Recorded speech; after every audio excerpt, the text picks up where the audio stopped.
नमस्कार साथियों, आज हम जानेंगे त्रिस्तरीय पंचायती राज व्यवस्था के बारे में, जिसमें पंच, सरपंच, उप सरपंच व जनपद सदस्य, इसके साथ ही जिला पंचायत के सदस्य होते हैं, उसके बारे में चर्चा करेंगे।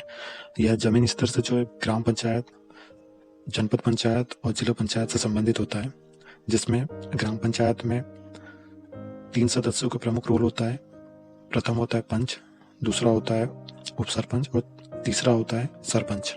इसके साथ ही जनपद पंचायत में जनपद सदस्य का प्रमुख रोल होता है और जिला पंचायत में जिला पंचायत सदस्य का प्रमुख रोल होता है। तो आज हम इन्हीं के बारे में चर्चा करेंगे, इनकी सामान्य जानकारी, कार्य और वेतन के बारे में चर्चा करेंगे। तो वीडियो में लास्ट तक बने रहिएगा। चैनल को सब्सक्राइब नहीं किया है तो सब्सक्राइब कर दीजिएगा। तो चलो शुरू करते हैं। पंचायती राज सामान्य जानकारी के बारे में शुरू करते हैं। भारत में पंचायती राज शब्द का अभिप्राय ग्रामीण स्थानीय स्वशासन पद्धति से है। यह भारत के सभी राज्यों में जमीनी स्तर पर लोकतंत्र के निर्माण हेतु राज्य विधानसभाओं द्वारा जो स्थापित किया गया है, इसे ग्रामीण विकास का दायित्व सौंपा गया है। 1992 के 73वें संविधान संशोधन अधिनियम द्वारा इसे संविधान में शामिल किया गया है। पंचायती राज के बारे में और डिटेल में जानेंगे।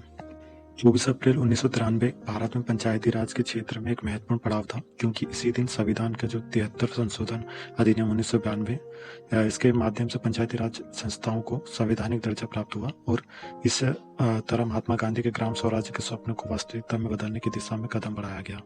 73वें संशोधन अधिनियम 1992 में कुछ प्रावधान किए गए हैं, जिसके बारे में चर्चा करेंगे। तो पहला है एक त्रिस्तरीय ढांचे की स्थापना, जिसमें ग्राम पंचायत व पंचायत समितियां या मध्यवर्ती पंचायत तथा जिला पंचायत होता है। ग्राम स्तर पर ग्राम सभा की स्थापना, हर 5 वर्ष में पंचायतों के नियमित चुनाव होना, अनुसूचित जातियों जनजातियों के लिए उनकी जनसंख्या के अनुपात में सीटों का आरक्षण होना, महिलाओं के लिए 1/3 जो सीट है उनका आरक्षण होना, पंचायतों की निधियों में सुधार के लिए उपाय व सुझाने हेतु राज्य वित्त आयोग का गठन होना, राज्य चुनाव आयोग का गठन, 73वें संविधान संशोधन अधिनियम जो है पंचायतों को स्वशासन की संस्थाओं के रूप में काम करने हेतु आवश्यक शक्तियां और अधिकार प्रदान करने के लिए जो है राज्य सरकार को अधिकार प्रदान करता है।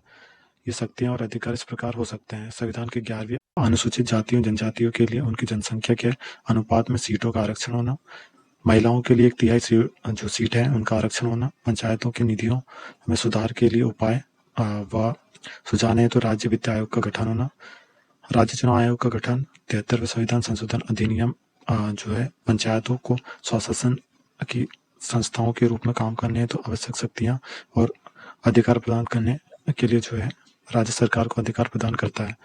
ये शक्तियां और अधिकार इस प्रकार हो सकते हैं। संविधान की 11वीं अनुसूची में सूचीबद्ध 29 विषयों के संबंध में आर्थिक विकास और सामाजिक न्याय के लिए योजना तैयार करना और उनका निष्पादन करना, ये सारी जानकारी जो है दिया हुआ है, आप ये पूरा रीड कर सकते हैं। पंचायती राज व्यवस्था को सशक्त करने के उपाय के बारे में भी आप पूरा रीड कर सकते हैं। इस लेक्चर में पूरा जो कार्य है उनके बारे में भी जानकारी दी गई है, आप अच्छे से रीड कर सकते हैं। इनके वेतन के बारे में आपको बहुत उत्सुकता होगी, तो वेतन के बारे में बताएंगे। पंच होता है, पंच का वेतन प्रति वर्ष 500 से 600 रुपए के मध्य में जो है प्राप्त होता है। सरपंच का 1500 रुपए से 3000 रुपए के बीच में होता है प्रति माह। और जनपद पंचायत के सदस्य उसमें 2500 रुपए से 4500 रुपए प्रति माह होता है, इसके मध्य में होता है। तो ये स्टेट टू स्टेट व डिस्ट्रिक्ट में वेरी करता है, तो आप